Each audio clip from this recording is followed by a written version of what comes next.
d'avion de 50% et la suppression aussi du droit des timbres sur les billets d'avion, entre autres. Donc en gros, voici un peu les quelques éléments qu'on peut retenir un peu du discours aussi du chef de l'État aussi, hein, sûrement. Nos invités aussi ont noté aussi, eux aussi, on va dire des points importants qui selon eux pourront faire aussi ou pourront donc être évoqués dans ce débat. Peut-être je demanderai juste à mes invités donc d'aller dans le vif du sujet pour ne pas trop développer, sinon bon, on aura un peu du mal à pouvoir donc vraiment terminer ce débat ou bien aller même au fond des choses. Donc pour terminer, on va donc donner la parole à nos invités. Je rappelle juste que nous avons sur ce plateau le conseiller spécial Abdelaziz Diop, conseiller spécial du chef de l'État, le professeur Ibrahim Mbow, secrétaire général de l'Union citoyenne, Bountubi Ousmane Faye, secrétaire général PSDR, Djantibi, et Bamba Faye, secrétaire général de MPS ou président. Bamba Ndiaye, autant pour Bamba Ndiaye. Bamba Ndiaye, vous avez raison. Je dis Bamba Faye. C'est un lapsus. Peut-être je suis été emporté par un confrère. Secrétaire général, je dis donc, de MPS CLL. Alors, on va commencer par Abdelaziz Diop, conseiller spécial du chef de l'État. Qu'avez-vous noté, quand même, de si important, des points forts du discours du chef de l'État? Oui, premier temps fort du discours traditionnel le 3 avril du président de la République, l'hommage aux anciens combattants, grâce auquel nous pouvons, notre pays, est gratifié de l'indépendance et de la liberté. Laquelle indépendance et liberté d'ailleurs permet à notre pays de jouer un rôle très important à travers le monde en s'adossant à la leçon que les anciens combattants ont donné aux Sénégalaises et aux Sénégalais de tous les âges, notre participation traditionnelle au maintien de la paix partout dans le monde, en Afrique singulièrement. Donc hommage à nos anciens combattants, sans lesquels il me semble qu'il nous serait difficile aujourd'hui d'être sur un plateau dans le secteur privé de l'audiovisuel pour débattre des questions qui nous interpellent à nous tous Sénégalais, singulièrement qui interpellent les 4 débatteurs que nous sommes autour du journaliste que vous êtes. Nous devons cela à la bataille, à nos anciens combattants qui nous ont libérés du joug du nazisme. Donc, hommage aux anciens combattants, hommage à la jeunesse, dont c'est la fête, et à nos forces armées, sans lesquelles nous ne pouvons pas être gratifiés de ce qui fait que nous sommes une nation, au-delà du comment vouloir de vivre ensemble, l'intégrité du territoire et la sécurité, la quiétude dont les Sénégalaises et les Sénégalais ont besoin à chaque instant pour vaquer à leurs occupations, travailler et faire avancer leur pays dans la direction qu'il semble, qu'ils considèrent être la bonne. Donc, message de paix, message de tolérance, appel au rassemblement et à la création de richesses à travers le plan Sénégal émergent, parce que si nous ne créons pas les richesses qu'il nous faut redistribuer, il nous sera difficile de faire face à la demande sociale à laquelle le gouvernement du président Macky Sall fait incontestablement face de manière honorable à travers sa politique de protection sociale universelle. Nous y reviendrons. D'accord. Merci à vous, Abdelaziz Diop, également conseiller spécial du chef de l'État. On va laisser la parole à Bamba Ndiaye, qui tout à l'heure, on s'en souvient, vous avez été interrompu par le chef de l'État. C'est normal, bon, c'est effectivement, donc, on va dire, ce qui fait l'objet de la discussion ou du débat aujourd'hui. Alors, quel est le commentaire que vous inspire l'adresse à la nation du chef de l'État? Je vous remercie. Je suis resté sur ma faim, je dois l'avouer. Parce que, quand même, on attendait le président sur des questions très sérieuses. Comme la crise dans l'enseignement secondaire, dans l'enseignement moyen et secondaire. Vous avez entendu la mobilisation des parents d'élèves ces derniers jours. Les appels qu'ils ont lancés, l'implication du grand Serigne de Dakar et d'autres personnalités qui tous ont mis l'accent, en fait, ont tiré la sonnette d'alarme pour dire il y a danger d'année blanche. Et pour dire c'est au président et au président seul qui revient aujourd'hui de trouver une solution. Moi, je m'attendais à ce que ce discours, peut-être sans entrer dans tous les détails, mais au moins ouvre une perspective dans ce sens-là. Et je suis un peu déçu. Les enseignants, ce qu'ils veulent, c'est le respect des engagements qui ont été pris avec eux. Ils ne demandent rien de nouveau. Et ce qu'ils veulent, c'est que l'État fasse son travail. Que quand un enseignant est recruté, bien que les procédures à accomplir soient le soient, qu'il puisse percevoir simplement son salaire. Aujourd'hui, il y a des enseignants qui sont recrutés, qui font 2 ans et qui ont des difficultés à avoir les papiers administratifs leur permettant de percevoir leur salaire. Si vous regardez la plateforme des enseignants, ce sont des questions de ce genre qui figurent. Donc c'est une défaillance de l'État et des services de l'État qui nous menace une année blanche. J'aurais été vraiment très heureux si aujourd'hui le président avait ouvert une porte pour qu'une solution soit trouvée à cela. Mais en même temps, je me dis que ce n'est pas trop tard.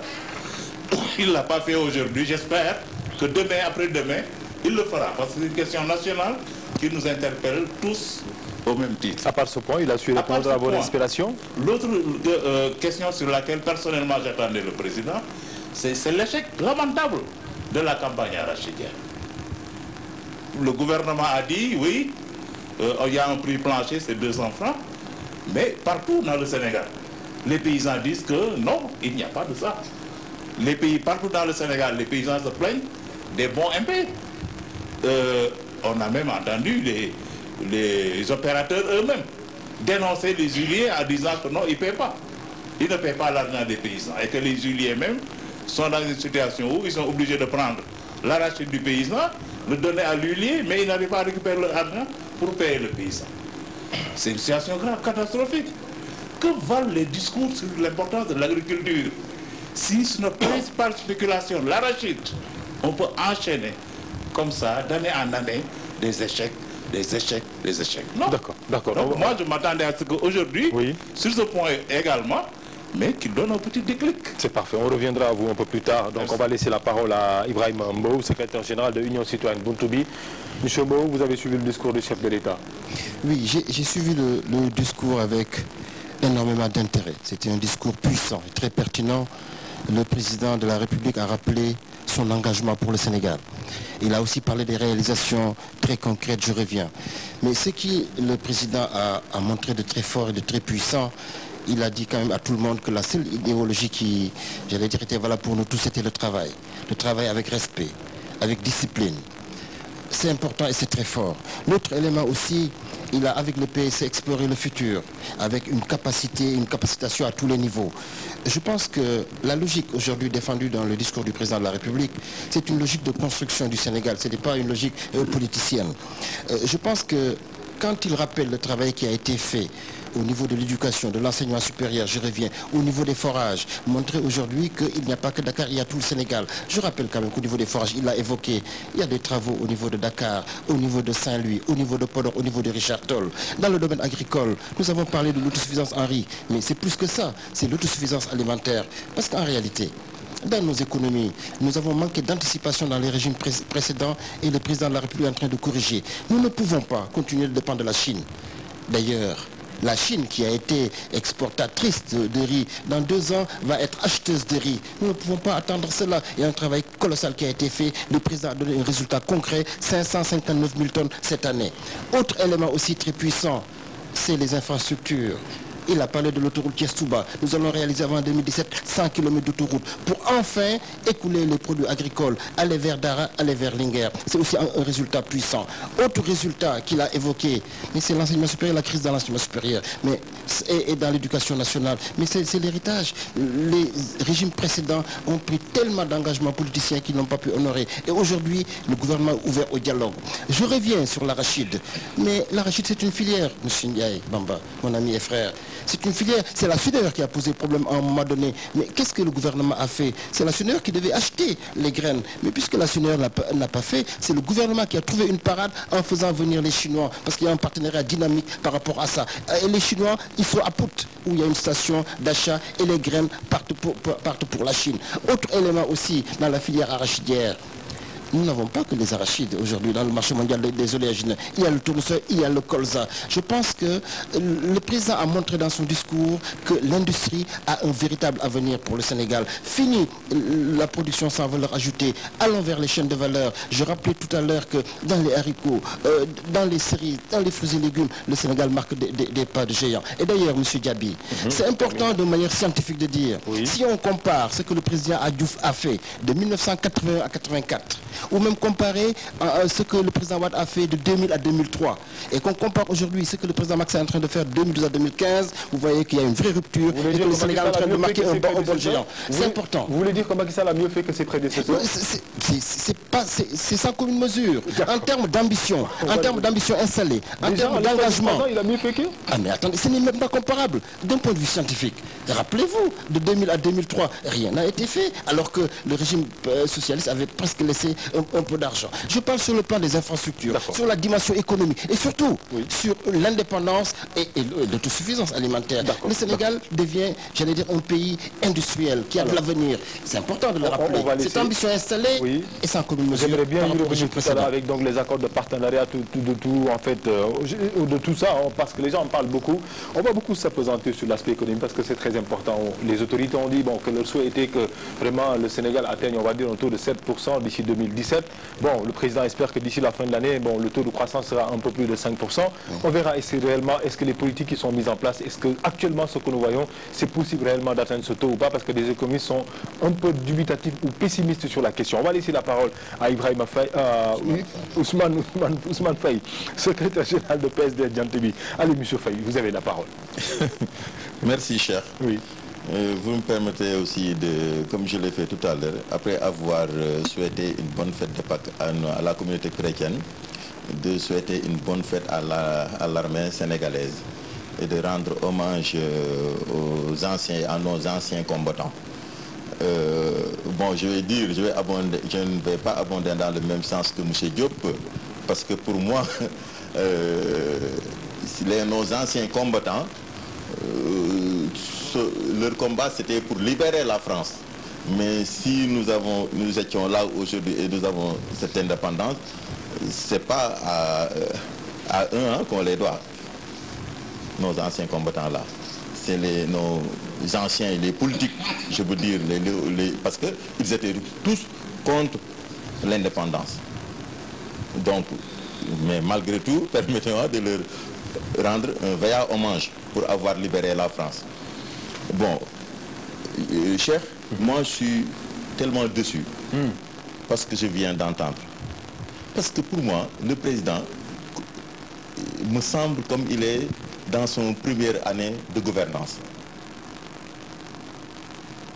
Bon, c'est vrai que cette tradition de discours à la nation que les Sénégalais ont commencé à démystifier maintenant, parce que sachant que, comme me disait mon marabout, Ousmane, si vous prenez un sachet et que vous parlez d'ici demain, si vous regardez, vous ne trouverez rien. Si vous le touchez, vous ne trouverez rien. Donc c'est illustratif. Je pense que vous avez compris ce que je veux dire. Comme le disent les Wolofs, Tchou fait sous le mbousse. Vous voulez dire donc vraiment le bilan de Macky Sall? Non, c'est-à-dire ce qu'il a dit, depuis qu'il est au pouvoir, il n'a encore rien fait. Son discours est tellement paradoxal. Parce que il a... encore, ça me réconforte de ce que j'ai dit lorsqu'on commençait le débat. Je vous ai dit que tous les secteurs au Sénégal, tous les secteurs sont dans une situation catastrophique. Ah mais le président a dit qu'il y a eu des avancées également, notamment l'assiette fiscale qui a augmenté, qui a grimpé. Vous l'avez entendu, il a même avancé un chiffre de 1633 ans. En 2013, il vient de faire 3 ans de pouvoir. Oui. 3e discours à la nation.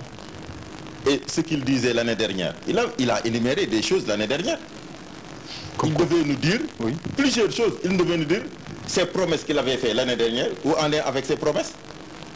Parce que lui, c'est-à-dire il passe tout le temps à faire des promesses. Et quand ils font des promesses, après ils l'oublient, pour eux c'est réglé. Vous n'êtes pas convaincu par les chiffres qu'il a avancés? Non, non, mais c'est-à-dire il a parlé sur beaucoup de choses. Oui. Sur l'enseignement supérieur. Mais vous avez constaté les problèmes de l'enseignement supérieur. Le Sénégal est un petit pays. Nous sommes là et nous vivons les problèmes.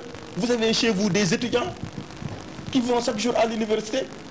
Les problèmes de l'université, vous êtes journaliste, vous le constatez. Mais il a trouvé ça ici aussi. Non, non. Non. Si je ne voulais pas monopoliser la parole, oui, je vais vous dire la situation de l'enseignement supérieur en 2000 jusqu'en 2012. En 2000, réalisation. En 2000, vous pouvez le dire? Oui, en 2000. La situation de 2000 à 2010. Oui.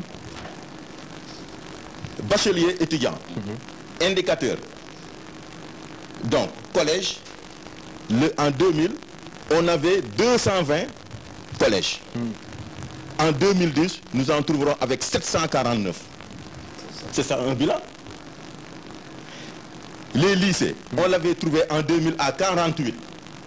En 2011, en 2012, on a construit, on l'a laissé à 134 lycées. C'est des chiffres que je vous donne. Moi, je ne parle pas pour parler. Les bacheliers, 9206. En 2012, on a 29 873 bacheliers. Étudiants, 35 291. En 2010, on a 103 997. Plus de 294%. C'est-à-dire, et ainsi de suite, ainsi de suite. Et pour les universités sont pareils aussi? Mais bien sûr, pour les universités. Mais vous avez vu, il a parlé de l'université Amadou Matambo. C'est-à-dire, eux aussi, ils pensent que le Sénégal est né avant 2003.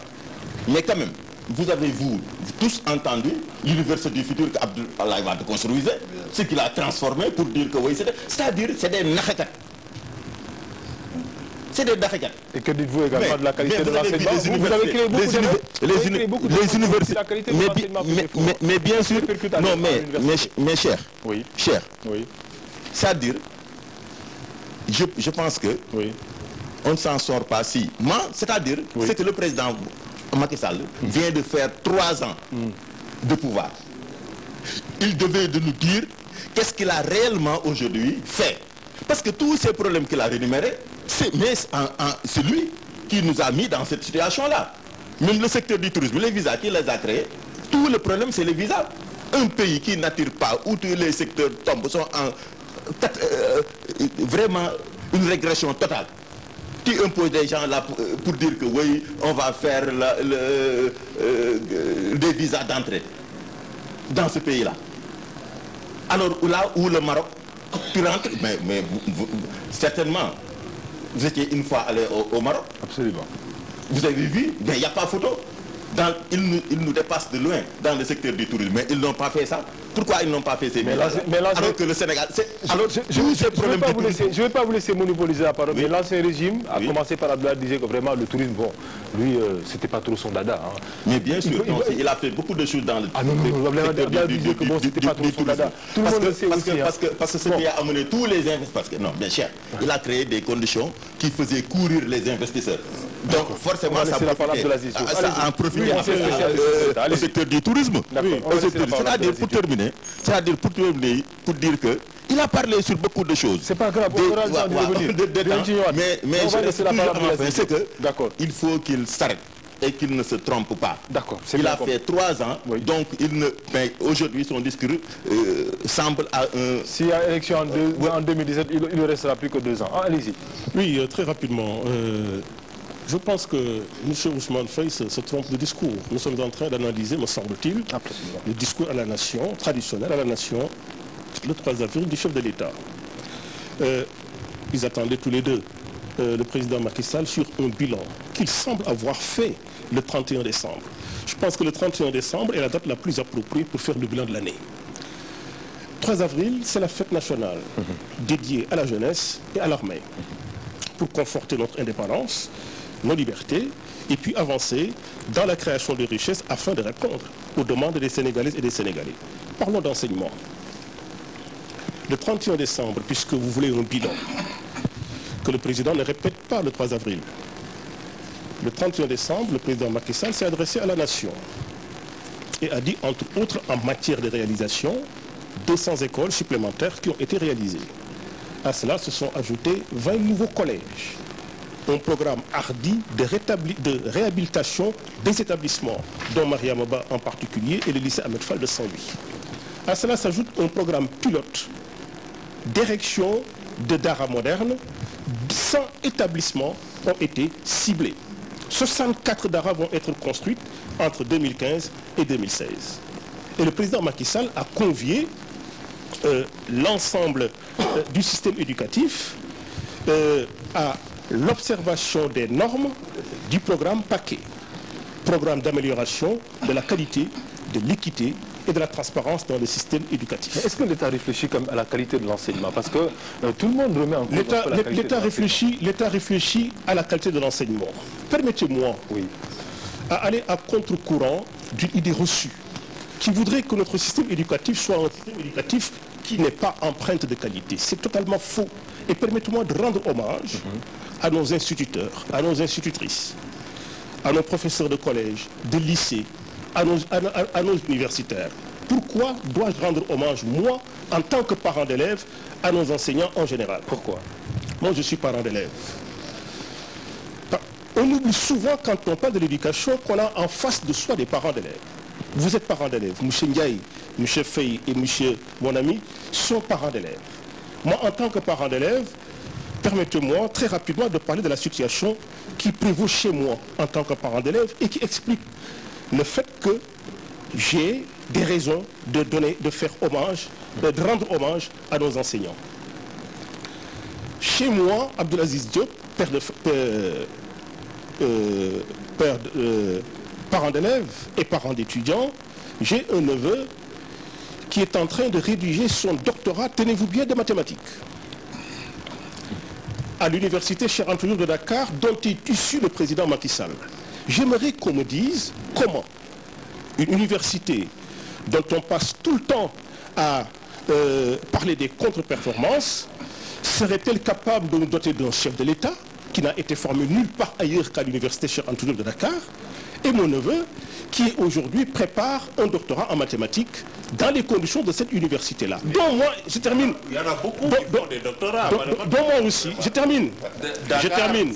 On va laisser terminer. Donc moi, je suis également issu, puisque je suis un diplômé de l'école doctorale régionale africaine de droit et de sciences politiques de l'université Cheikh Anta Diop de Dakar. Si je prends l'enseignement moyen et secondaire dont vous parlez, mais en tant que parent d'élève, je peux me créditer d'une fille qui est en terminale et qui me gratifie tous les jours de ses devoirs et de ses bulletins de composition, d'un garçon qui se trouve à l'école primaire Liberté 6B. J'ai pris le soin, pour avoir été un produit de ce système, de veiller à ce qu'aucun de mes enfants ne mette les pieds dans une cour d'école privée. Je n'ai rien contre le système privé, mais j'attire l'attention sur le fait que, pour avoir été un produit de ce système, j'ai tenu à ce que mes enfants fréquentent ce système et me donnent satisfaction. Alors, donc, en tant que parent d'élève, moi, je dis que j'ai des raisons de rendre hommage à nos enseignantes, à nos enseignants. Cela dit, pour terminer rapidement, et je vous laisse poser votre question, le président Macky Sall a été très clair. Pour rebondir sur ce que disait il y a un instant Bamba Ndiaye. Je reste ouvert à tout dialogue pour décrisper la situation dans notre système secondaire, moyen et secondaire. Beaucoup attendaient le président aussi sur la hausse des denrées de première nécessité ces derniers temps. Alors, le ministre de l'économie et des finances, qui est la personne la plus habilitée à parler du coût de la vie, a été très clair en disant qu'aucun prix homologué n'a connu de hausse. Autrement dit, depuis que le président Macky Sall est au pouvoir, suite au frémissement qu'on a observé sur la baisse des prix de denrées de première nécessité, il n'y a pas eu d'augmentation de hausse des prix au Sénégal. C'est la raison pour laquelle le président dit... Je termine. C'est la raison pour laquelle le président Macky Sall s'est félicité de la manière dont l'économie sénégalaise a réussi à contenir l'inflation. Il n'y a pas de doute là-dessus. Maintenant, qu'il y ait des commerçantes et des commerçants qui spéculent et qui veulent faire un surplus sur le dos du consommateur, ça c'est une autre chose qui naturellement requiert de la part de l'État beaucoup plus de vigilance. Absolument. Donc vous l'avez dit, éventuellement il y a hausse, hein, parce que là, il n'y a pas si longtemps, je crois qu'il y a 2 jours maximum, quand j'ai envoyé une équipe éventuellement. Je répète ce qu'a dit le ministre de l'économie et des finances. Je suis d'accord. Aucun des prix homologués dernièrement par le gouvernement du Sénégal n'a fait l'objet d'une hausse. À part que donc il y a des spéculations également sur le marché. Les spéculations étant ce qu'elles sont. S'il lui permet. Oui, allez-y, je vous laisse répondre. Je crois que le ministre des Finances devrait cesser de communiquer comme ça et avoir une communication de vérité. Quand il dit aucun prix homologué, mais quels sont les prix homologués? C'est à partir de ça qu'il doit dire. S'il veut dire le riz non parfumé, etc., d'accord, ça n'a pas augmenté. Il vous appartiendra à vous qui considérez qu'il y a hausse de dire quels sont les prix, quels sont les derniers qui ont augmenté, dont les prix ont augmenté. L'huile par exemple, l'huile. Il peut dire le riz non parfumé, etc., n'a pas augmenté, c'est ça qui est homologué. Mais le riz consommé le plus largement, il n'est pas homologué, il a augmenté. Donc moi qui vais acheter du riz, que ce soit homologué ou pas, moi, mon problème c'est que je paie plus cher mon riz. Et c'est le problème des Sénégalais aujourd'hui. S'ils se plaignent de la hausse des prix, je ne crois pas que la réponse soit que oui, c'est parce que ce n'est pas homologué. Après tout, c'est le gouvernement. Mais est-ce que l'État n'a pas failli à sa mission d'ailleurs? Parce qu'il y a un travail de contrôle également et de surveillance à faire derrière. Mais d'autant quand que les commerçants vont jusqu'à spéculer, c'est pas normal. La faillite est d'autant plus grande que toute la politique du gouvernement repose sur la maîtrise de l'inflation. On achète. On y est. On assèche l'économie sénégalaise. Tout est obstrué. Tous les efforts, c'est maîtriser l'inflation et on ne maîtrise pas l'inflation. Si. C'est ça la grande contradiction dans laquelle nous nous trouvons aujourd'hui. Il se trouve que les spéculateurs passent toujours par les mains du filet. Nous, c'est normal qu'on nous reproche l'inflation. Nous, on avait d'autres priorités. Nous, on avait une politique de relance. Mais avec vous, on n'a ni la relance, ni la maîtrise de l'inflation. Nous y reviendrons. Donc on n'a rien du tout. On n'a rien du tout. On n'a ni les avantages, ni les inconvénients. On n'a pas les avantages de la politique que vous voulez défendre. On a seulement les inconvénients de votre politique. Vous n'êtes pas convaincu donc vraiment quand le président dit que vraiment les choses iront bien quand même dans les années à venir avec un taux de croissance qui va avoisiner. Est-ce que je peux rebondir sur la relance? Je vous ai fini mon développement tout à l'heure. Je pense que tu vas prendre note et bon, quand tu auras la parole, tu pourras revenir sur ça. Alors, pour revenir un peu sur la question de l'enseignement secondaire, je crois que c'est très important. Je note que tout à l'heure, on a eu droit à 200, bon, on s'est donné un nombre de chiffres, mais malheureusement, je n'ai pas entendu parler des lycées. Moi, je voudrais bien entendre parler des lycées. Parce que nous disons que nous voulons un Sénégal émergent. Un Sénégal émergent, c'est un Sénégal où il y a de plus en plus de bacheliers, de plus en plus de licenciés, de masters, de doctorats. C'est ça. Nous y sommes. Et voilà, l'augmentation du niveau de formation de la population, mais ça garantit des points de croissance. Tout à fait. Les économistes l'ont déjà dit. C'est exact. Mais s'il y a de moins en moins de lycées, il y aura de moins en moins de bacheliers. Et les chiffres dont Ousmane a parlé tout à l'heure, qui sont des résultats palpables, ces chiffres-là, on ne les aura plus. Moi, je vous donne rendez-vous à la prochaine évaluation. Le nombre de bacheliers, il va baisser. Pas du tout. Parce qu'il y a moins de lycées.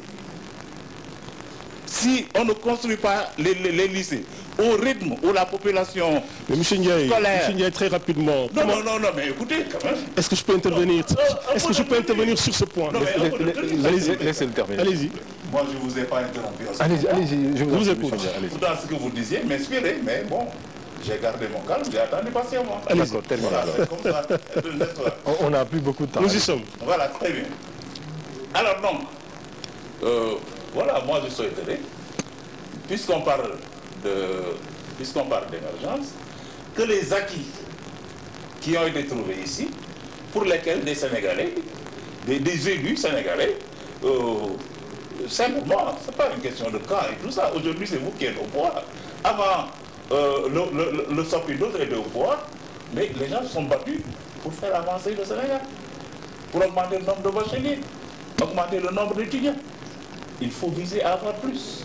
Mais pourquoi viser à avoir moins?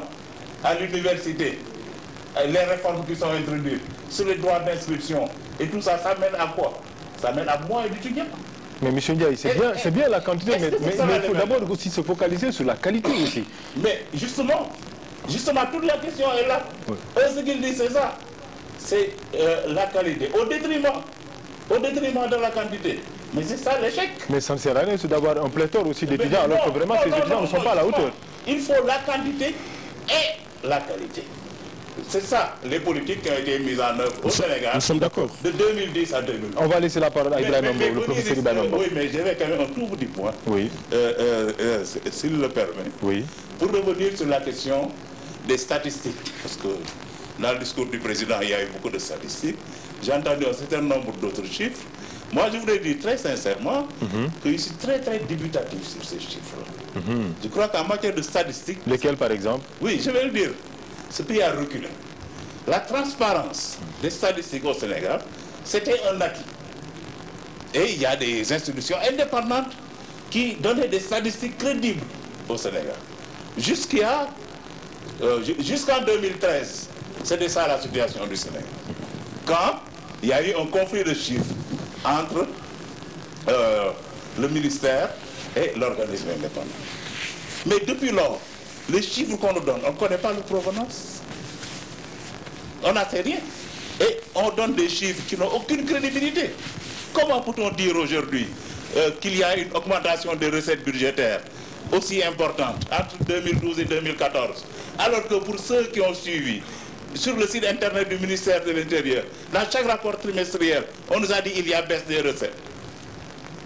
Comment peut-on se réveiller aujourd'hui pour dire comme par miracle, il y a une hausse sexe? Non. Et c'est une question de fond, c'est très important. Si nous perdons cette transparence qui a été construite difficilement sur les statistiques, mais nous perdons toute visibilité sur la politique économique. Merci.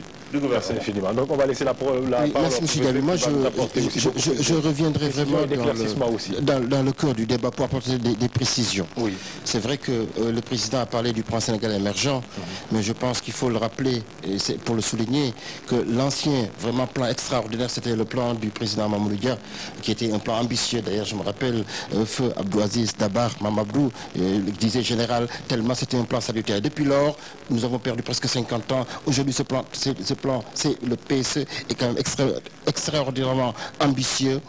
Et je vais mettre le doigt... Du respect pour Mamadou Dia. Hein. Je salue. Son plan, ce n'est pas... Non. Attention, je dis son plan.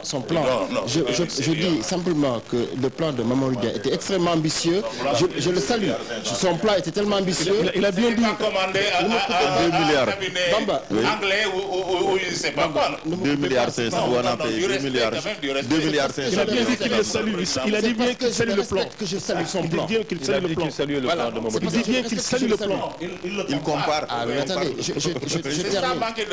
Vous ne voulez pas qu'il compare son... Mais laissez-le développer son argumentaire. Après, vous verrez. Et que jamais, depuis le début des années 60, jamais le Sénégal n'a eu un plan aussi ambitieux que le PSE. Mais sur les chiffres, notre économie est une bonne économie. Regardez un peu le budget 2015. Le volume d'investissement au niveau des infrastructures. Regardez la baisse des loyers, c'est encore quelque chose de très concret, une promesse tenue. Regardez la baisse des impôts sur le salaire qui augmente le pouvoir d'achat, c'est quand même quelque chose d'acquis. Regardez la baisse des denrées. Nous avons parlé d'un léger frémissement au niveau de l'augmentation de certains produits, mais c'est lié à la hausse du dollar. Le dollar s'est repositionné par rapport à l'euro. Essayons aussi de ne pas trop nous limiter à notre marché Sandaga. Il faut avoir une vision et une lecture économique. Notre économie est bonne. Il y a une rationalisation des dépenses publiques. Le gouvernement fait des efforts. La gouvernance vertueuse, la gouvernance sobre, c'est une réalité. Autre élément aussi, mais le volume des investissements. Nous avons parlé des investissements qui sont faits au niveau des domaines agricoles communautaires, des investissements qui sont faits au niveau des infrastructures. Pour parler maintenant des investissements qui sont faits au niveau de l'éducation et de l'enseignement supérieur. C'est vrai, nous avons 3 millions de jeunes qui étudient aussi bien dans le cycle classique que dans le cycle universitaire. 48 000 seulement sont dans la formation professionnelle. Et le président a voulu marquer une rupture en construisant le lycée professionnel de Sandiara, Institut supérieur d'enseignement professionnel, en construisant l'ISEP de Thiès, récemment inauguré. Ce sont des choses extraordinaires pour marquer la rupture en disant cette fois-ci, on ne forme plus pour de la théorie, on forme pour aller travailler. L'ISEP de Thiès, métier du rail, informatique, agroalimentaire, lycée de Sandiara et tourisme agroalimentaire. Je pense qu'au niveau de l'éducation, quand même, c'est vrai, nous avons quand même hérité de certains abris provisoires. Et ça, nous sommes en train, il y a un processus qui est en train de terminer avec ça. Je pense que, juste sur ça, sur l'enseignement, nous avons des enseignants de grande qualité qui travaillent dans des conditions difficiles. Il faut les valoriser, il faut, j'allais dire, les former. Mais nous avons aussi hérité de formateurs qui n'avaient pas tout à fait la capacité. Nous avons vu des coiffeuses, je n'ai rien contre elles, hein, mais qui étaient aussi souvent recrutées avec des systèmes de volontariat qui étaient un gâchis pour l'éducation. Alors, M. Mbo, vous savez, tout ce qu'on dit là, c'est bien. Mais les Sénégalais aujourd'hui nous écoutent, ils sont en train de nous suivre. Les Sénégalais, on peut dire quand même qu'ils ont ces priorités. À savoir, d'accord Alphonse, nous avons 30 minutes encore ensemble, à savoir, donc vraiment le coût de l'électricité, l'électricité qui coûte toujours très cher, ça il faut dire également, il y a aussi les denrées de première nécessité, aussi ça coûte très cher, ça il faut dire également, il y a plusieurs choses, hein. Il y a le loyer également, certes on a annoncé une baisse, mais il faut dire également que jusqu'à présent il n'y a pas un suivi. Mais prenez le cas M. Diaby sur l'électricité. Aujourd'hui, il y a une stabilisation. Le combat, ce n'est même plus la production ou la distribution. Oui, mais justement, aujourd'hui, le combat... on vous coupe le courant. Monsieur Diaby, le combat au niveau de l'énergie, ce n'est plus la production. Ce n'est même plus la distribution. Le combat, c'est la baisse du prix de vente de l'électricité. Je vais vous dire, regardez les investissements qui sont faits. Nous avons aujourd'hui un plan de relance de l'électricité. Sendou. Kawon, la semaine prochaine, le président va inaugurer. Comment dirais-je encore, Touba Ndiaye, etc. La production, c'est réglé. La distribution, c'est encore réglé. D'ailleurs, le président, pour saluer son leadership, lors de la Banque mondiale... Le parc éolien de Touba Ndiaye, projet pilote, 150 MW. Tout à fait. Et pour rappeler que récemment, au niveau de la Banque mondiale, quand les experts de la Banque mondiale nous ont proposé de privatiser la distribution, le président, invité par Ouattara, le président a marqué son leadership en disant qu'il n'était pas question, j'allais dire, de privatiser la distribution d'électricité parce que le Sénégal tient à son autonomie énergétique. Il faut moi je veux bien qu'on nous parle vraiment de toutes ces réalisations, de hausse également des chiffres qui augmentent. Mais à chaque fois quand on demande au Sénégal lambda, il vous dit vraiment que les réalités de la vie, les difficultés sont toujours là. Monsieur Diaby, ça fait 3 ans qu'on n'a pas eu de pénurie dans le gaz. Le prix du gaz a baissé, le prix de l'essence a baissé aussi. Nous le constatons tous les jours. Aujourd'hui, le combat... Parce que le prix de l'essence n'a pas tardé à baisser. Parce qu'il a fallu également que les transporteurs tapent du poing sur la table pour que vous baissiez aussi. Monsieur Diaby, ça c'est un constat. Monsieur Diaby, à moyen terme, le prix de l'électricité va baisser de 50%. Ainsi progresse. De récupérer des milliards. Ainsi progressent toutes les sociétés humaines. Et le dernier point sur lequel j'aimerais intervenir, parce que les collègues en ont parlé. Je laisse à Ousmane faire la parole. Aujourd'hui, quand même, vous avez initié effectivement les 2 bateaux. C'était la prospection. Mais nous avons réalisé et achevé les 2 bateaux pour la Casamance. 5 000 francs pour aller là-bas. La Casamance, il y a la paix progressive. C'est quand même un pas extraordinaire dans la bonne direction. Et l'autre élément, 5 000 francs pour aller quand même à Ziguinchor, qui va booster le tourisme. Et il y a une exonération pour les investisseurs. Alors, attendez, quand vous avez autant de réalisations, il faut les saluer, les encourager, mais il ne faut pas dire que rien n'a été fait. C'est pour ça d'ailleurs que je dis que le plan Sénégal émergent, que je trouve beaucoup plus ambitieux que le plan de Mamadou Dia qui a été malheureusement chahuté pour des raisons que vous connaissez, et nous devons tous y travailler. L'appel du président a dit, évitons ces critiques politiciennes, évitons ces dimensions claniques. Nous avons un pays à construire, que chaque force soit mise à contribution pour développer notre pays. Et cet appel est très fort. On va laisser la parole à Ousmane Faye alors. Ousmane, vous avez entendu les réalisations. Oui. Ça a fait. Vraiment, mon doyen, il me fait rire. Ah bon? Et M. Diop me disait tout à l'heure que même M. Diop, on ne peut pas... Mais nous sommes là pour faire le bilan. Il a fait 3 ans. Mais il faut nous, c'est-à-dire... Faites son bilan, ne faites pas le bilan du régime passé. Non, mais bien sûr, je vous donne des chiffres pour vous dire qu'en 2000, nous avons trouvé ce pays dans cette estate. En 2012, nous l'avons amené dans cette estate. Vous êtes venus, vous nous dites les chiffres dont nous l'avons laissé à terre, vous dites ce que nous avons fait, ce qui a rajouté. C'est pour cela que je vous donne ces chiffres-là. Admettons par exemple le taux de croissance. Quel taux de croissance? Qui avoisinait les 2 et quelques pourcents aussi. Maintenant il est à 4%. Mes chers. C'est pas une avancée ça? Mes chers. Oui. Cher, vraiment, je ne vais pas revenir sur ça. Mais vous l'avez brossé tout à l'heure. Prenez votre micro-trottoir et allez chez les populations. Il n'y a pas plus simple que ça. Il a parlé sur beaucoup de choses, surtout la gouvernance. Il a parlé de gouvernance vertueuse. sur beaucoup de choses. Ils me font rire. Mais vous pensez que, M. Mbow, qu'une gouvernance vertueuse, c'est de réfectionner le building administratif à 18 milliards, un immeuble de 9 étages. Ça, vous me parlez de gouvernance vertueuse. Les terres là, de pompiers, où le mètre carré voisine entre les 1 million et quelques, vous l'avez bradé. Jusqu'à présent, vous ne voulez pas, mais ils n'osent même pas dire, nous avons des chiffres et nous allons le sortir. Il faut le sortir, il faut le dire. Non, nous avons des informations sur ça. Comment peut-on venir, mais cher, nous sommes tous des Sénégalais. Vous pensez que c'est un peu douteux? Comment pouvez-vous dire que je vais venir en plein centre-ville, où le mètre carré coûte environ les 1 million pour y construire des logements sociaux? Là-bas, vous construisez combien? 17 tours, 11 tours de 11 étages, 17 tours de 11 étages à 23 milliards et vous réfectionnez un immeuble de 9 étages à 18 milliards. L'affaire ArcelorMittal, on n'en parle plus. C'est de la gouvernance vertueuse.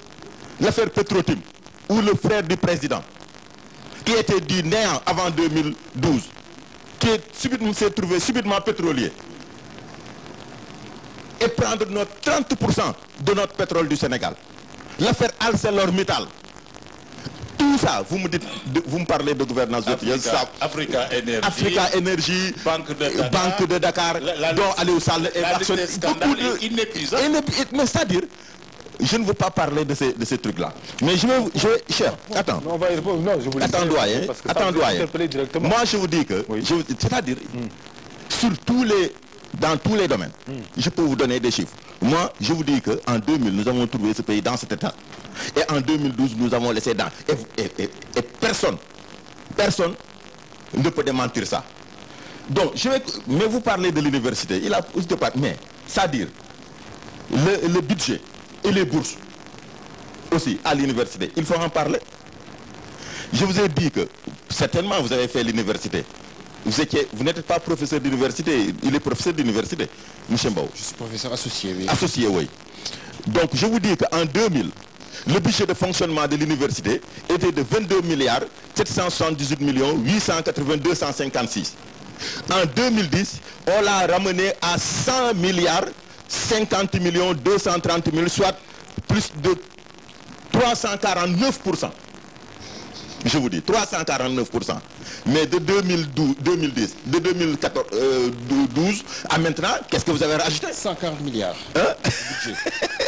Donc, je vous dis que les bourses et aides, en 2000 c'était 5 milliards, 95 millions. En 2010, nous l'avons amené à 39 milliards. Et poussière. Donc, j'aimerais que vous me dites qu'à partir de 2012 jusqu'à présent, qu'est-ce que vous avez ajouté sur ça? Et je vous sens sur les réponses là. On ne peut pas ne pas faire ici le bilan de Macky Sall. Parce que ce qu'ils nous disent là, oui. Tout ça pour nous c'est du verbiage. Et ça ne remplit pas nos ventres.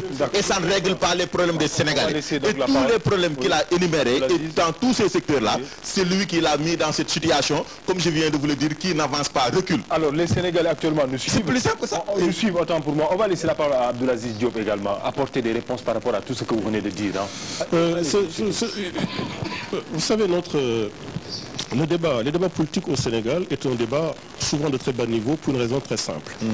C'est parce que bon nombre de protagonistes prennent les checklists de calomnie pour le passif d'un bilan. Un bilan est beaucoup plus compliqué que ça, qu'une checklist de calomnie sur des personnes, sur un tel ou un tel. C'est pas des... Je termine. Oui, vraiment. Non. Moi, je n'ai pas de réponse à apporter aux calomnies. Vous pensez que ça c'est des calomnies? Je termine. Vous me laissez. Laissez-moi terminer.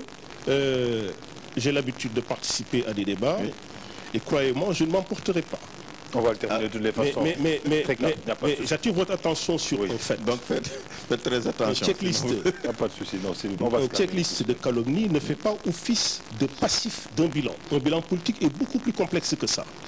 Je veux rebondir sur ce que vous avez dit sur l'enseignement supérieur. Et votre collègue Bamba également a dit sur l'enseignement supérieur. Bamba disait il y a un instant qu'il souhaite que le nombre de bacheliers augmente. Si nous voulons faire face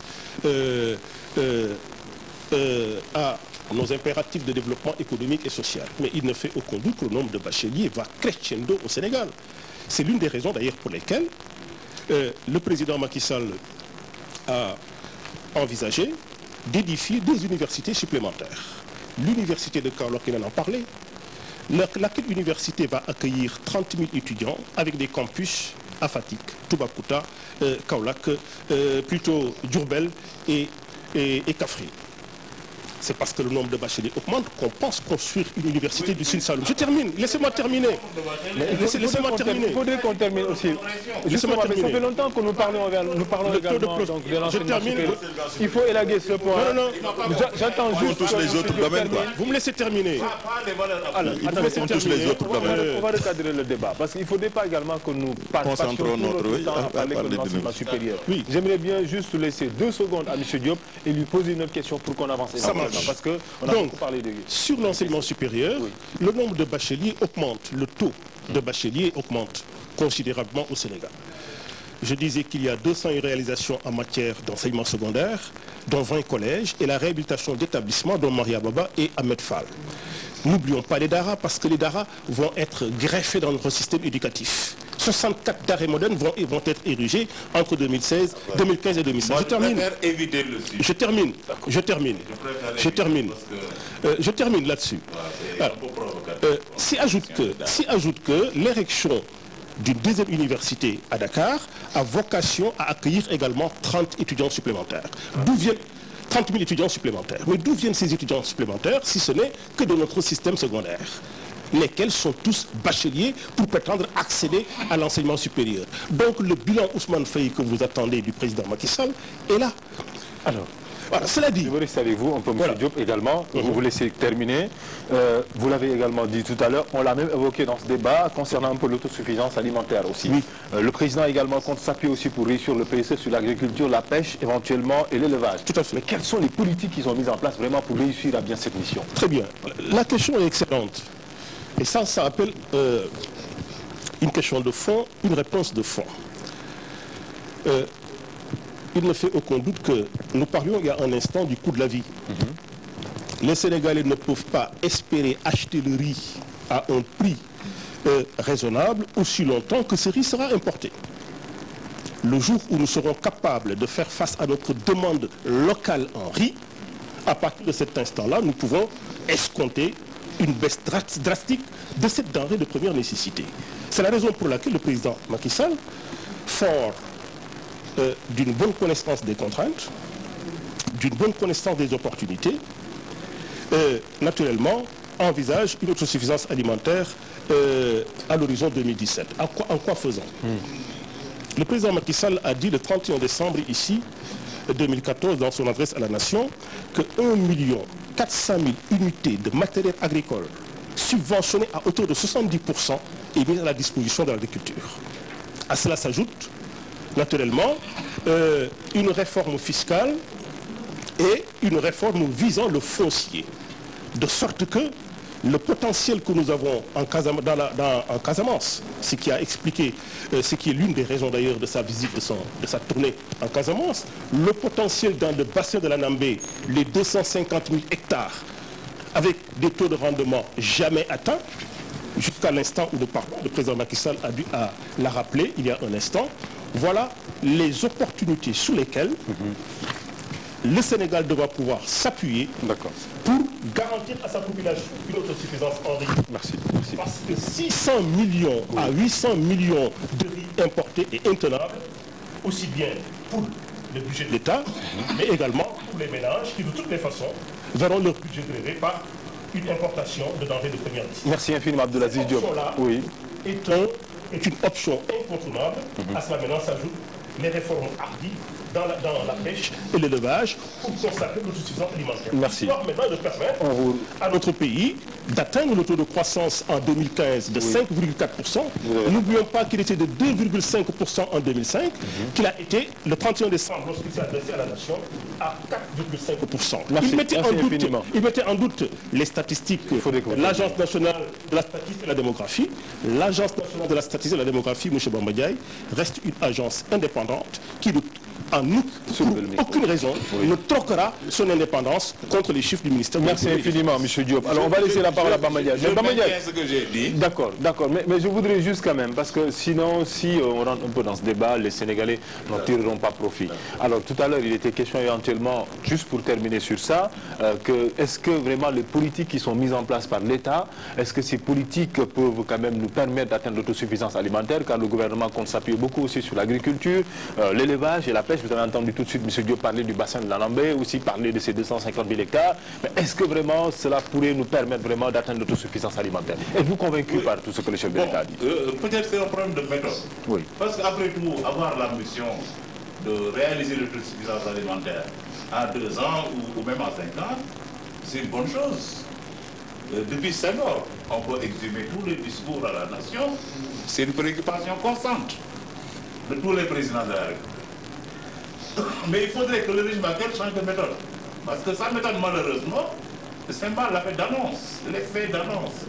J'appelle la gouvernance du buzz. Il n'y a pas de suivi selon vous? Non, c'est la gouvernance du buzz, c'est tout. Oui, l'année prochaine, c'est fini. On aura l'autosuffisance alimentaire dans 2 ans. C'est fini. On aura l'autosuffisance alimentaire. Et ensuite, on envoie des débatteurs sur les plateaux. Oui, c'est fini. Macky Sall va réaliser. Et on passe même quelquefois à réaliser, ou est en train de réaliser. Vous voyez le bilan de Macky Sall, etc. Non. C'est avec cette méthode-là qu'il faut rompre. Il faudra bien qu'à un moment, tous les acteurs de la filière puissent être mis à contribution pour répondre à la question très simple. Depuis Senghor, nous prenons l'autosuffisance en riz, nous ne l'avons pas. Pourquoi? Et ça, à ma connaissance, c'est un secteur qui m'intéresse, ce n'est pas fait encore. Ce qui est dit comme proposition... Le président a dit que c'est fait dans son discours de ce soir. Non, j'ai bien entendu ce qu'il a dit. Ce n'est pas ça la réponse à la question que je pose. Qu'est-ce qu'on évoque? On parle de l'Anambé.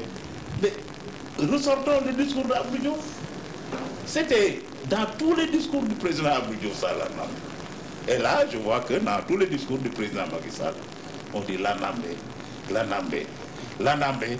Mais ça ne donne pas un grain de riz en plus. Donc il faut s'arrêter. Il faut s'arrêter, il faut rompre avec cette gouvernance par le buzz. Et peut-être se tourner vers les Sénégalais. Mais Bamba Ndiaye, pourquoi aussi vraiment toutes ces politiques, on va dire, élaborées par les anciens chefs de l'État n'ont pas marché? Senghor, vous l'avez dit, Abdou Diouf aussi, vous l'avez dit, Abdoulaye est venu avec la Guana, qui malheureusement c'est finalement mal terminé, avec donc la dépravation des terres aussi. Vous avez vu, quand le président Wade est venu avec la Guana, il y a eu un tollé extraordinaire. Il y a eu une mobilisation de force très importante contre lui. Des dépenses il y a une mobilisation. Il y a une mobilisation de force dans ce pays contre la Guana. Pourquoi? Parce que la Guana mettait en cause des intérêts privés.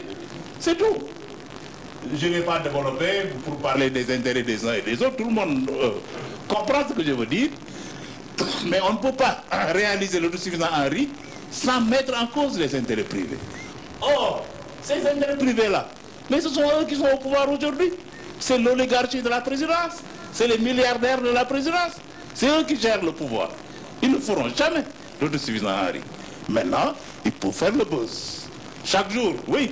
Dès demain matin, c'est réglé, il y aura l'autosuffisance en riz. Mais ils ne le feront jamais. Le président Abdoulaye Wade, quand il a voulu le faire, il a eu des résultats. Il a mis en cause les intérêts. C'était son devoir. En tant que président du Sénégal, il faut que le pays avance. Maintenant, toutes ces forces-là, peut-être, se sont coalisés contre lui. Et parallèlement aussi, beaucoup de milliards ont été engloutis aussi dans cette affaire de Guana. Oui, donc on même dit 600 milliards. Hein. Mais c'est des milliards qu'il faut. Mais il fallait donc faire un bilan, voir pourquoi, où veut passer cet argent. Le bilan existe. Parce que beaucoup disent que cet argent n'a pas été utilisé à bon escient. Pour réaliser l'autosuffisance alimentaire, c'est des milliards qu'il faut. Moi, je ne dis pas que tout était parfait. Hein. Vous vous souvenez, quand il y a eu les questions foncières et tout ça, moi, j'avais demandé une enquête parlementaire sur la question. Tout à fait. J'avais eu des réserves sur un certain nombre de choses. Mais je dis, la voie que le président Abdoulaye Wade avait emprunté, ça, à mon avis, jusqu'ici, c'est la meilleure voie. C'est-à-dire un gouvernement qui prend toutes ses responsabilités politiques, qui met en avant l'intérêt national et uniquement l'intérêt national.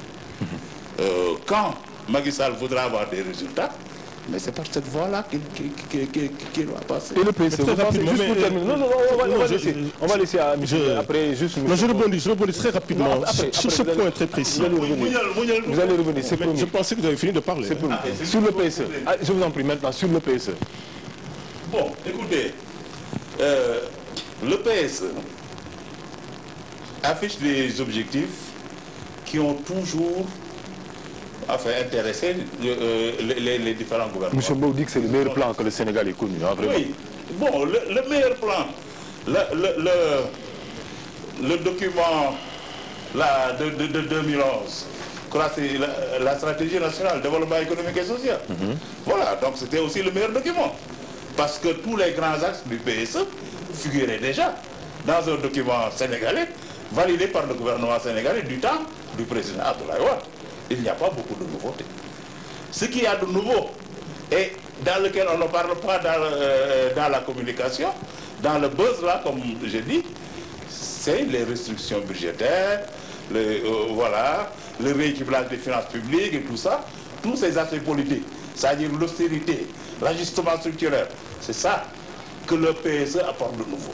Mais tout le reste, construire des universités, bon, ça c'est les préoccupations constantes de tous les gouvernements qui se sont... D'accord, on va laisser la parole au professeur Ibrahim. Moi, je voudrais qu'on revienne sur ces réalisations-là. Et c'est vrai que dans le domaine agricole, je pense que nos amis devraient quand même sortir un peu du Sénégal, un peu de Dakar, etc. Honnêtement, dans le domaine du riz, aller dans la vallée du fleuve sénégalais, dans la vallée de l'Andamé, aujourd'hui, nous avons une grande production qui est en marche. Au niveau de Sédhiou, c'est aujourd'hui deux localités, s'il vous plaît, je veux deux localités. Mais ça fait des décennies, ça. Laissez-le terminer, allez-y. Djembé Oui. et Koussi dans le département de Sédhiou, plus de 60 000 tonnes de maïs sont produits. Et Sedima est en train de vouloir installer son usine là-bas. Il y a des milliers de jeunes qui travaillent dans le domaine agricole communautaire et qui gagnent en rémunération 75 000 francs mensuels. C'est quand même puissant. Dans le domaine de l'élevage, nous allons bientôt vers l'autosuffisance en mouton de Tabaski.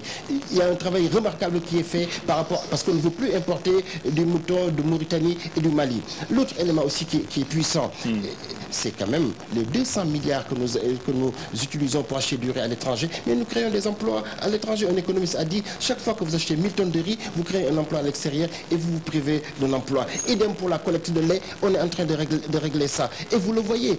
Je reviens aussi tout à l'heure, pardonnez-moi M. Diaby, sur l'enseignement supérieur. Nous avons hérité des locations de maisons, soi-disant des universités, Bambey, Thiès. Aujourd'hui, nous construisons de véritables pôles universitaires. C'est important de le dire, les universités de métiers. À part l'université Cheikh Anta Diop, l'université Gaston Berger, le régime précédent n'a pas construit vraiment d'université. Alors que Diamniadio et Sine Saloum, c'est de véritables campus universitaires, des métiers, des scientifiques. Je ne parle pas de projet, je parle des constructions des africaines. Alors ça, honnêtement, sur l'université du futur africain, vous avez parlé tout à l'heure d'ArcelorMittal, nous avons hérité d'un gâchis énorme. Ça, je pense que c'était presque honteux de le rappeler. Sur ArcelorMittal et tout à l'heure, et sur l'université du futur africain, c'est un gâchis financier terrible. On ne sait pas combien ça a coûté, quels étaient les contrats, c'est toujours pas achevé. Honnêtement, sur ce bilan-là, je pense que vous devriez presque être un peu plus discret, un peu plus humble là-dessus. L'autre élément sur le PSE, pourquoi je dis que c'est un programme extraordinaire, mais c'est le volet, nous prenons en charge nos investissements. Vous savez, le président n'a pas attendu les bailleurs, c'est de l'argent du trésor public qu'on a pris pour investir. Parce que le Sénégal vivait avec du fonctionnement. La moitié des recettes fiscales servait à payer 120 000 personnes. Mais aujourd'hui, plus de 200... Environ 250 milliards servent à financer des projets d'investissement. C'est nouveau et c'est inédit. L'autre élément quand même, Bamba Ndiaye, 250 milliards d'investissement dans le budget 2015. Dans le budget 2015. Regardez-le. Attendez. L'autre élément. Au niveau économique, nos performances économiques. On compte sur le fait que l'auditeur moyen n'est pas informé. Je ne vous ai pas coupé. Nos performances économiques sont saluées partout. Le Doing Business nous a salué. Le FMI a tellement salué les performances du Sénégal que la direction général du FMI est venu au Sénégal. Rappelez-vous l'affaire Segura, ça nous avait quand même donné une mauvaise image. Aujourd'hui, c'est quand même redressé. La Banque mondiale nous a suivis. Le Fonds arabe vient de nous donner plus de 100 milliards de francs. C'est quand même des performances économiques. L'autre élément aussi, c'est l'Union européenne. Le Parlement européen vient de saluer les performances du président. Je reviens à vous. Il y a beaucoup de choses à dire. Je reviens à vous pour le mot de la fin. Mais on vous reproche, vous, gouvernement, que quand ça vous arrange, éventuellement, vous dites que c'est bon. Le Doing Business, le premier rapport, on s'en souvient, vous avez tous tapé du poing sur la table pour dire que non, ça ne respectait pas. Donc vraiment, bon, on ne savait pas sur quoi il s'appuyait pour quand même sortir un tel document. Par la suite, il y a eu donc un autre Doing Business, entre guillemets, qui est sorti, un rapport qui vous était un peu favorable, et vous avez sauté un peu là-dessus. Mais on va revenir sur ça. Je vous laisserai un peu le mot de la fin, parce qu'on a pratiquement terminé le temps qui nous est imparti. Ousmane Faye, donc on va le laisser parler un peu lui aussi, il va se prononcer sur les questions économiques, il va nous dire est-ce qu'il est convaincu vraiment par le PSE et peut-être le plan de relance qui a été donc évoqué par le chef de l'État pour vraiment atteindre l'autosuffisance alimentaire ou surtout l'autosuffisance en riz. Merci, cher. Encore, mon doyen Mbo a parlé beaucoup de choses. Mais pour moi, l'affaire de l'enseignement supérieur, là, on faut laisser ça, parce qu'on ne s'en sort pas. Il a parlé aussi, cher, sur l'autosuffisance en riz aussi. Moi, je ne vais pas m'attarder sur ça. Parce que ce n'est pas sérieux. C'est pas sérieux. Vous l'avez dit tantôt.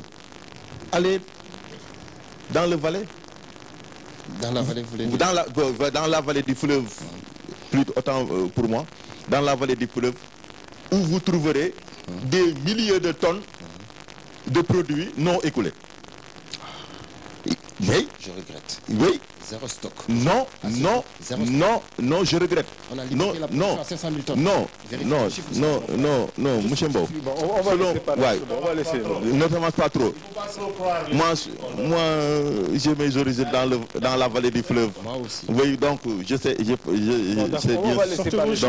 Donc, je vous dis que il y a des centaines, voire des milliers de tonnes qui dorment là-bas, non écoulés. Ça veut dire qu'on a... Donc si vous me dites que oui, l'autosuffisance en riz et des trucs, vraiment, moi ça me fait rire. C'est-à-dire, ça fait du bien à la c'est le président Macky Sall qui n'a pas de vision pour le Sénégal. Ça quand même, ça c'est inadmissible. Non, c'est-à-dire, lui-même il manque trop de vision. Il n'a pas de vision. C'est inadmissible. Non, je réitère ça. Parce que comme vous le savez, le président Wade était un homme de vision. Il ne faisait pas des trucs de buzz comme Bamba l'a dit tout à l'heure. Ces trucs-là, c'est fait d'annonce, boomerang là. Non, Cheikh a parlé tout de suite du plan de la Guana. De la Guana. Mais le plan Guana a rapporté ses fruits. Parce que en production céréalière, c'était 1 739 000 tonnes qui couvrent 69% des besoins nationaux. Production d'arachide, d'huilerie, 731 210 000. Et production horticole, et ainsi de suite. Donc c'est des chiffres, comme vous dites, mais il s'est levé un beau jour, où il dit que oui, maintenant je veux que l'année prochaine, ou l'année on n'exporte plus de riz, plus de riz. C'est-à-dire, ça, c'est de l'enfantillage. Parce que techniquement, ce n'est pas faisable. Et le président le sait. Donc, sur le plan, vraiment, l'année dernière, certainement, vous étiez là, mais comment un président ambitieux peut avoir, en si peu de temps, 3 années de gouvernance, 3 plans. On disait Yono Yokote, maintenant plan triennal, maintenant c'est le PSE. Pour moi, qui ressemble à presque c'est une arnaque. Il nous a arnaqué. Vous voulez dire que Macky Sall tâtonne, hein? Oui, bon, il tâtonne, mais ça c'est sûr. 3 plans, 3 premiers ministres, 3 directeurs de cabinet. Dans tous les ministères, tu trouverais 3 ou 4 ministères. Vous pas un homme qui était prêt pour... Non, mais pas en si peu de temps, à 3 ans quand même. Mais pas à 3 ans. Pour le moment, Macky bat le record. Oui, effectivement. Non, cher. On verra d'ici 2017. C'est-à-dire, comment peut-on... C'est parce qu'il ne nous reste plus que 5 minutes à passer ensemble. Et je voudrais que chacun et 1 minute, et qu'en 1 minute que chacun donne son point de vue, on va dire pour le mot de la fin. Donc je reviens à vous. On va laisser la parole à Abdelaziz Diop parce que le débat est tellement passionnant, mais vous le savez, nous en télévision, nous avons des contraintes. C'est le programme qui est ainsi fait. Donc ce qui était, on va dire, accordé ou permis ou donné en fait en langage, on va dire, familier, donc pour le discours à la nation, c'est parce que nous sommes arrivés, on va dire, au terme du temps qui nous est imparti. Donc en 5 minutes, on va donner la parole à tout un chacun. J'aurai 1 minute éventuellement pour clôturer le débat. Monsieur Diop, oui, le mot de la fin. Quand on respecte les Sénégalais, on doit les susciter à toujours mieux faire. Le président l'a fait dans son discours à la nation ce soir en disant « Travaillons toujours mieux, soyons des patriotes, aimons notre pays, donnons-nous la main, rassemblons-nous autour de l'essentiel. » Quand on respecte les Sénégalais et qu'on leur parle d'autosuffisance en riz, on ne leur dit pas que le président n'a pas de vision. On leur dit en quoi le président n'a pas de vision. Ce qu'on dit aux Sénégalais lorsqu'on les respecte et qu'on leur parle d'autosuffisance en riz. Je vais le faire. Je termine. Quelqu'un qui respecte les Sénégalais, quand il leur parle d'autosuffisance en riz, il énonce aux Sénégalais 3 choses.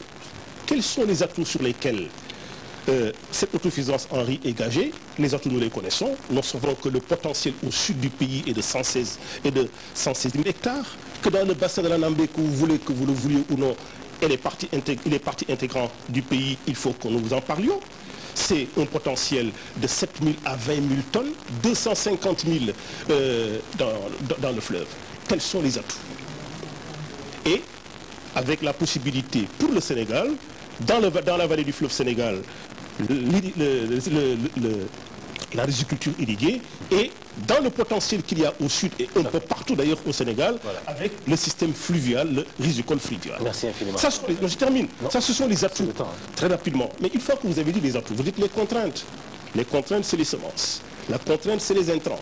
Les contraintes, c'est l'accès au crédit. Toutes choses qui ont fait l'objet du forum que le président a tenu avec les acteurs dans le bassin de la Nambé à l'occasion de sa tournée au sud. Et enfin, quand on a les atouts et les contraintes, vous dites aux Sénégalais quelles sont les opportunités. Voilà. L'opportunité, c'est quoi? C'est la détermination du chef de l'État par le truchement du plan Sénégal émergent de promouvoir par les moyens l'autosuffisance en riz. Merci quand on respecte les Sénégalais, c'est ainsi qu'on s'exprime. Il avait 1 minute, s'il vous plaît. Merci beaucoup. Je vois que mon ami fait beaucoup de séminaires. Je l'entends, les contraintes, les opportunités, etc. Vous ne pouvez réussir un programme si vous ne les connaissez pas. Aussi, non, laissez-moi parler. J'ai compris aussi que le président est allé présider un séminaire, je ne sais pas où. Les chances de construire l'autosuffisance alimentaire commenceront à être réelles quand vous arrêterez de faire des séminaires. Parce que moi je vous dis... Je ne vous ai pas parlé de séminaire. Moi je vous dis... Je ne vous ai pas parlé de séminaire. Je vous ai parlé de contraintes, d'atouts et d'opportunités. Ne dites pas n'importe quoi. Mais s'il vous plaît. Je ne vous ai pas parlé de séminaire. Oui, mais c'est ça. C'est ça le séminaire, ce que vous dites. Non, c'est ça le séminaire. Pas du tout. Alors, donc il faut arrêter les séminaires. Moi je pense la première mesure... Je ne vous ai pas parlé de séminaire. La première mesure pour avoir l'autosuffisance alimentaire, c'est qu'il faut justement arrêter les séminaires. Parce que tous les séminaires ont été faits. Il faut passer à l'action. Je ne vous ai pas parlé de séminaire. Se confronter. Je vous parle d'action sur le terrain. Aux réalités.